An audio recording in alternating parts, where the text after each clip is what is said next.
नमस्कार, मी जयश्री जयंत गुळवणी. श्रावण महिन्यातील आजच्या शेवटच्या कहाणीची सुरुवात करते. तत्पूर्वी मी गणपतीची कहाणी तरी वाचलेली आहे, पण आज पिठोरीच्या कहाणीच्या आधी मातृदिनच आहे म्हणून पिठोरीची कहाणी आहे, ह्याबद्दल मी माहिती सांगते.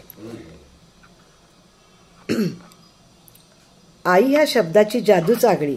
परमोच्च प्रेम करते ती आई. आई एवढे प्रेम जगात कुठेच प्राप्त होत नाही. आई मग ती कुणाची असो, आई शब्द ऐकताच मनात पवित्र भावना निर्माण होतात. आज मातृदिन. जगात त्यागवृत्तीचे प्रतीक म्हणजेच आई. सृजनांचा जन्मसिद्ध हक्क प्राप्त होतो तो मातेला. तो तिच्या अपूर्व त्यागामुळेच. बाळाला जन्म देताना जीव घेण्या कळा, कोंडलेल्या बाळाचा श्वास, त्यामुळे बाळाचा हा जन्म मातेचा पुनर्जन्म ठरतो. पण तरीही बाळावर आनंदाश्रूंचा अभिषेक करणारी अशी ही जगन्माता. मुलांच्या सुखात स्वसुख शोधणे, नेहमी क्षमाशील राहणे, पराकोटीच्या त्यागाने जन्म खर्च करणे ही या मातेची मनोवृत्ती आहे. जगात पहिल्या गुरुचा सन्मान होतो तो मातेचाच. आई मग ती देवकी असो किंवा यशोदा, तिच्या ममतेचे स्वरूप मात्र सारखेच असते. आईचे उपकार एका जन्मात फेडणे शक्य नाही. जगात विकत न घेता येणारी ही आईची एकमेव गोष्ट म्हणजेच आईचे निर्वाज्य प्रेम. आज माता आपल्या पाल्यांना दीर्घायुष्य लाभावे म्हणून कुठे व्रत करतात, तर कुठे पाल्यांना औक्षण केले, कुठे पिठाचे दिवे लावून 64 योगिनींची पूजा केली जाते. परमेश्वरी रूपात घरोघरी असणाऱ्या समस्त मातांना मातृदिनाच्या साष्टांग नमस्कार. तर आता श्रावण महिन्यातील अमावास्येची पिठोरीची कहाणी. 8 नगर होतं. तिथे एक ब्राह्मण होता. त्याच्या घरी श्रावणातल्या अवशेच्या दिवशी बापाचं श्राद्ध असे.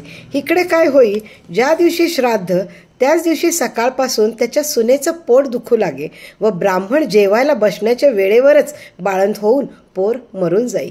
असं झालं म्हणजे ब्राह्मण तसेच उपाशी जात. असं 6 वर्ष झालं. 7व्या वर्षीही असंच झालं. तेव्हा सासरे रागावले. मेलेलं पोर तिच्या ओटीतच घातलं आणि तिला रानात हाकलून लावलं. पुढे जाता जाता ती एका मोठ्या अरण्यात गेली. तिथे तिला झोंगीटाची बायको भेटली. ती म्हणाली, बाई बाई, तू कोणाची कोण? इथे येण्याचे कारण काय? आलीस तशी लवकर जा, नाहीतर माझा नवरा झोटिंग येईल आणि तुला मारून खाऊन टाकेल. तेव्हा ब्राह्मणाची सून म्हणाली, तेवढ्याकरताच तर मी इथे आले आहे.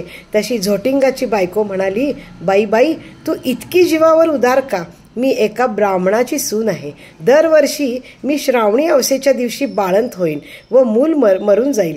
असे घडले. त्याच दिवशी आमच्या घरी आमच्या आज्जे सासऱ्यांचं श्राद्ध असे. माझं असं झालं म्हणजे श्राद्धाला आलेले ब्राह्मण उपाशी. अशी 6 बाळंतपणे माझी झाली. 7व्या खेपेलाही असंच झालं. तेव्हा मामांजींना राग आला. ते म्हणाले, माझा बाप तुझ्या बाळणपणामुळे 7 वर्ष उपाशी राहिला आहे, तर तू घरातून चालती हो. असं म्हणून ते मेलेलं मूल माझ्या ओटीत घातलं आणि मला घालवून दिलं. नंतर मी इथे आले. आता मला जगून तरी काय करायचं आहे? असं म्हणून ती रडू लागली.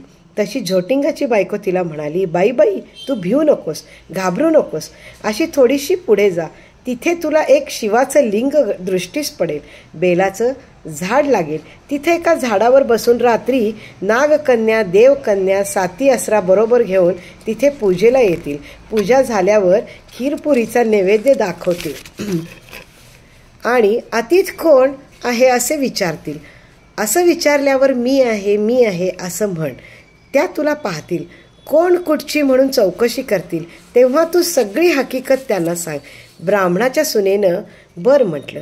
तिथून उठली आणि पुढे गेली. तो एक बेलाचं झाड पाहिलं. तिथंच उभी राहिली. इकडे तिकडे पाहू लागली. तो जवळ एक शिवलिंग दृष्टीस पडलं. तशी ती शेजारच्या झाडावर बसून राहिली. इतक्यात रात्र झाली.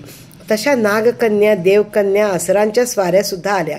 त्यांनी शिवलिंगाची पूजा केली, नैवेद्य दाखविला आणि अतिथ कोण आहे असे विचारले. त्याबरोबर ती खाली उतरली. ती म्हणाली, मी आहे. तेव्हा सगळ्यांनी मागं पाहिलं. त्यांना आश्चर्य वाटलं. तिची कोण कुठली म्हणून चौकशी केली. तिनं सर्व हकीकत सांगितली. नागकन्या, देवकन्याने तिच्या मुलांची चौकशी केली. तेव्हा आसराने दाखवली ती. पुढे त्यांनी तिच्या 7 मुलांनाही जिवंत केलं आणि तिच्या हवाली केलं. पुढे तिला हे व्रत तुला करायचं असं सांगितलं. 64 योगिनींची पूजा करायला सांगितली आणि मृत्यूलोकी हे व्रत प्रगट करायला सांगितले. तसं तिनं हे विचारलं, ह्यानं काय होतं? तर आसराने सांगितलं, हे व्रत केलं म्हणजे मुलं बाळं दगावत नाहीत, सुखासमाधानाने राहतात. पुढे ती त्यांना नमस्कार करून निघून गेली. ती आपल्या गावात आली. लोकांनी तिला पाहिलं. ब्राह्मणाला जाऊन सांगितलं, भटजी भटजी तुमची सून येत आहे. त्यांना ते खोटं वाटलं. अर्धघटकेने पाहू लागला. तो मुलं बाळं दृष्टीस पडू लागली. पाठीमागून सुनेला पाहिलं. तसा उठला आणि घरात गेला. मुठभर तांदूळ, तांब्याभर पाणी आणलं. तांदूळ सुनेवरून आणि मुलावरून ओवाळून टाकून दिले. हातपाय धुवून घरात आला. सर्व हकीकत सुनेला विचारली तर तिनं ही सारी हकीकत सांगितली. पुढे सर्वांनाच आनंद झाला आणि मुलाबाळांना सुखाने ठेवतो असे ते म्हणाले. जशा नागकन्या, देवकन्या, 7 आसरा त्यांना प्रसन्न झाल्या, तशा तुम्हा आम्हा प्रसन्न होत ही 60 उत्तराची कहाणी 5 उत्तरी सुफळ संपूर्ण